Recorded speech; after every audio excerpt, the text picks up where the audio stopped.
anticipation for this Filipino adaptation because it's the first. This is the first adaptation from the original Korean series, It's Okay to Not Be Okay.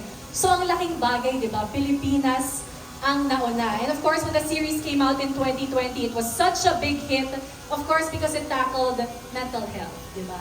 Which was timely then and timely now. Pero syempre, dami nagtatanong, paano maiiba ang Filipino adaptation? And that's exactly what you will all know tonight. Pero bibigyan ko na kayo ng konting patikim. As you see our beautiful stage tonight, mukha akong lumabas sa isang storybook.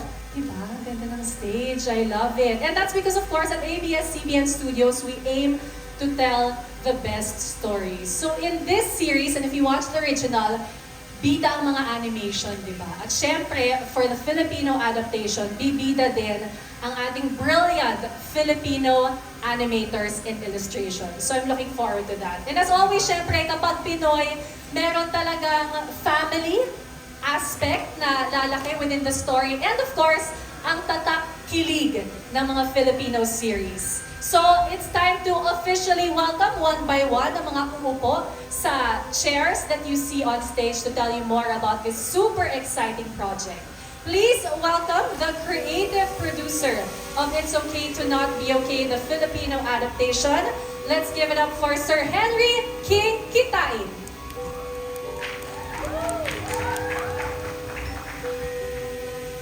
Hello, good evening, Sir Henry. Yes, photo call ito. Please feel free to take pictures. I love it. Good evening, Sir Henry. Magandang gabi. Please Magandang gabi say sa inyong lahat. hi to everyone. Salamat sa pagpunta ninyo dito. Good evening. I love it. I'm super excited. I'm sure ang dami yung tanong kay Sir Henry, but that will have to wait for later. Because at this point, Sir Henry, ipapakilala na natin isa-isa the much anticipated cast members of It's Okay to Not Be Okay. At sino nga ba ang unang aktor na lalabas on this stage? Please watch this. Ko Moon Yan, a children's book author with antisocial personality disorder. A character we all loved. One of the country's most sought-after actresses is about to take on this coveted role.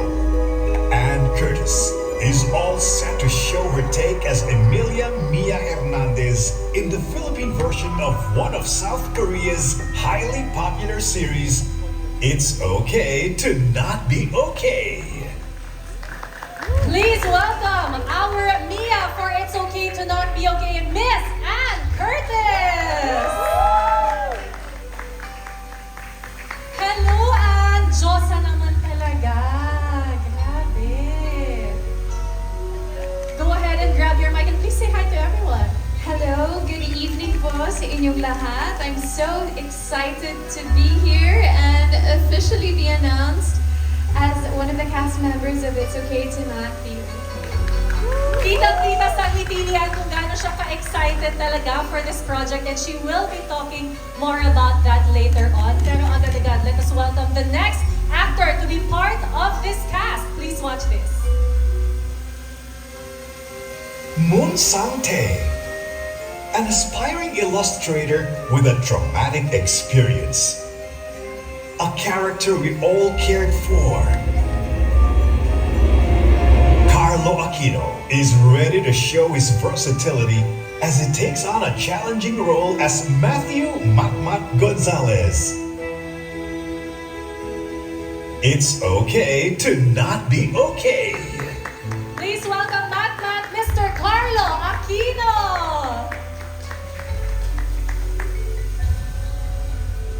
Hi guys, good evening. Thank you for being here. Excited, tsaka kinakabahan ako. Thank you. Gusto ko yung medyo parang nawala ka din sa ating storybook Yes, set. ganda Pag, nun. diba? Ang ganda. Kanina nakita ko sa photo, sabi ko, sobrang ganda naman ito. Mas maganda siya sa personal. Yes, you're really popping Ikaw. out of the screen. Ay, isang gentleman naman talaga. Maraming salamat, Matt. Eto na, to round up our cast that you will meet tonight, please watch this.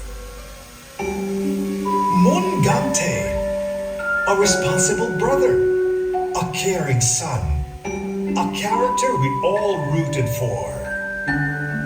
Joshua Garcia is here to make a statement and achieve new heights in his acting career as Patrick Patpat Gonzalez. It's okay to not be okay. Eto na siya, it's Pat, Mr. Joshua Garcia! Hello everyone. Maraming salamat po sa pagbigay niyo ng oras ngayong gabi. And nararamdaman ko ngayon, I'm really happy, excited, and of course, kinakabahan ako. And ayun, sana po mag-enjoy tayo ngayong gabi. Thank you so much, Pat. This is actually the first time I'm seeing the three of you together in this proximity. Meron! Ang power ng tatlo, palakpakan naman natin, our Nat, Mia, and Pat. And of course, as you can see on stage, there's another chair. And importante yung role ng huling chair na yan kasi the three of you were announced in the Christmas special last year. So talagang since then, super hyped na, excited yung mga tao, kailan ba ito magsisimula. Pero marami rin haka-haka online. Sinong magdidirect ng Filipino adaptation ng It's Okay to Not Be Okay? And tonight, we are making it official. Please welcome the box office director, fresh from the success of the hit series Can't Buy Me Love, Direk May Cruz Alviar. There she is, your director for the Filipino adaptation of It's Okay to Not Be Okay. Direk May, welcome! Hello, good evening everyone, and to everyone who's here, thank you so much for making time to be with us tonight. And yes, it's official. Yes, it can be IG official now. Direk May, congratulations at dahil ikaw ang nauna dyan, ikaw ang una kong tatanungin ayon kay Miko Del Rosario. Agad-agad, Direk May, how does it feel? Kakatapos pa lang ng Can't Buy Me Love, eto na agad, tatawid ka na sa next series. Ito, catching my breath. Literal. Literal tumakbo, tumalon. But of course, this is a highly anticipated project. And I am very grateful that I was given this opportunity to do this very beautiful K-drama adaptation. Actually, si Direk May kasing excited siya ni Ann kasi kanina backstage, kinikilig na sila dun sa mga possible moments ng Filipino adaptation of this series. And I'd like to go to you, Ann. Teleserye, come back! My goodness! How does it feel that this is your comeback project?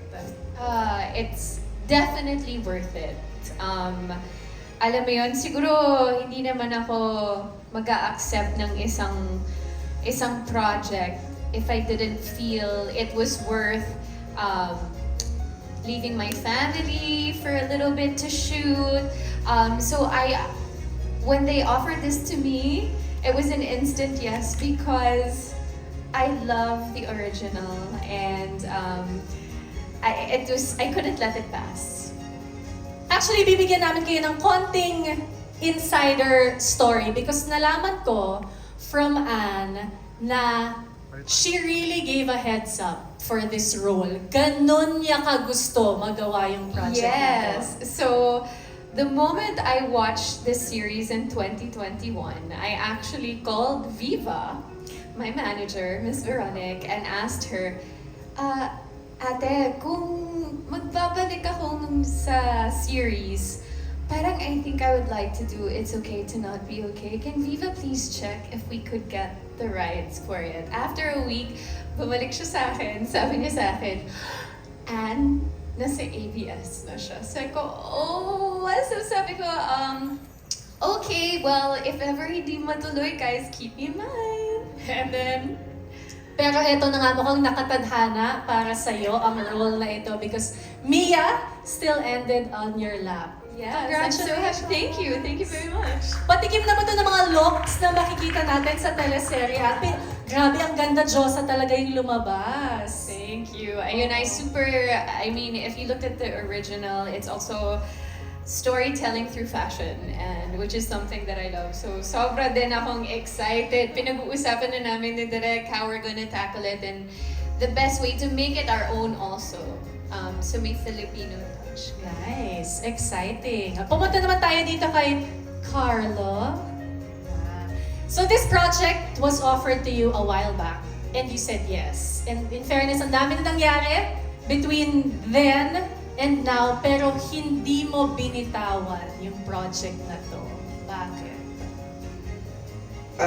Nalaman ko kasi through friends na sobrang ganda nung character ni Matmat. Sinabi ng handler ko na isa sa mga favorite niya yung series na to, na wag ko daw pakawalan, and sabi nila na ma-challenge ako, and yun yung gusto ko as an actor, na ma-challenge ako. I'm up for the challenge, and yun, kaya hindi ko binitawan. Gusto kong masubukan, gusto kong gawin. And you said it, it's a very, very challenging role. How are you preparing? to As be of Matmat? ngayon, pinapanood ko yung It's Okay. Tapos, by next month, I believe, mag-immersion kami. Kasama ko si Direk, may aaralin ko. Dahil nga meron autism syndrome disorder level 1, si Matmat. So, kailangan ko malaman kung paano sila. Grabe yung mga roles ng Carlo Aquino. And this is another to add to your already long list of an incredible body of work. Excited kami for Matmat. Thank you. Ako din excited and, of course, nervous. Oh. Speaking of nervous, pumunta naman tayo kay Joshua. Na hinamin kanina na medyo nervous talaga siya kasi Joshua, your last project was half a year ago. Yes, November nag-end yung last project ko. And before that project kasi, if you remember, tuloy-tuloy yung Joshua Garcia, pak, diretso.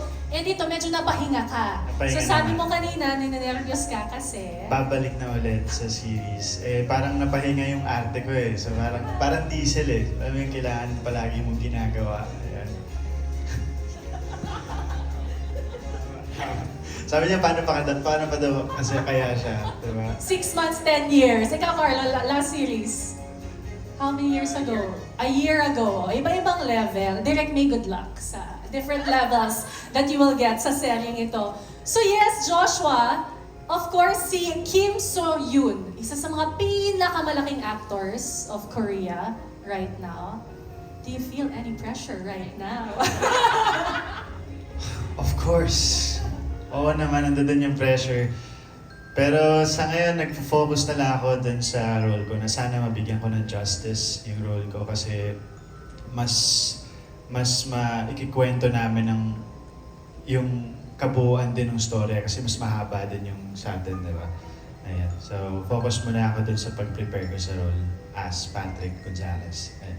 Speaking of preparing for the role, last question, Joshua. Natanong ko na din to, I think, sa'yo a few months ago. Kasi part ng inaabangan dun sa series na si Kim So-yoon, may pa-abs. Joshua Garcia, are you ready for the Ayun na nga. pa-abs scenes Nung sa nag- Philippine adaptation? Nung nag-team building kami, sabi ko kila Direk, hindi ko pa napanood. Napanood ko yung episode 1. Episode 1 pa lang may abs na. Sabi ko, pinatay ko agad ang TV, nag-workout na lang ako. Yun na lang yung preparation. Pero Agad-agad. nandun na yun. So, syempre, nag-prepare ako, nag-workout ako ngayon. Pero I think mas malaki yung importansya nung mas emotionally prepared kami. Kasi iba rin yung itatake naming story. Medyo sensitive siya. Yes. Oo. Na sakto na nakarinig ng iyong sagot, we would like to greet belated happy birthday, Tita Cory Vedanes, who is joining us tonight. Hi, Tita. Belated. Already,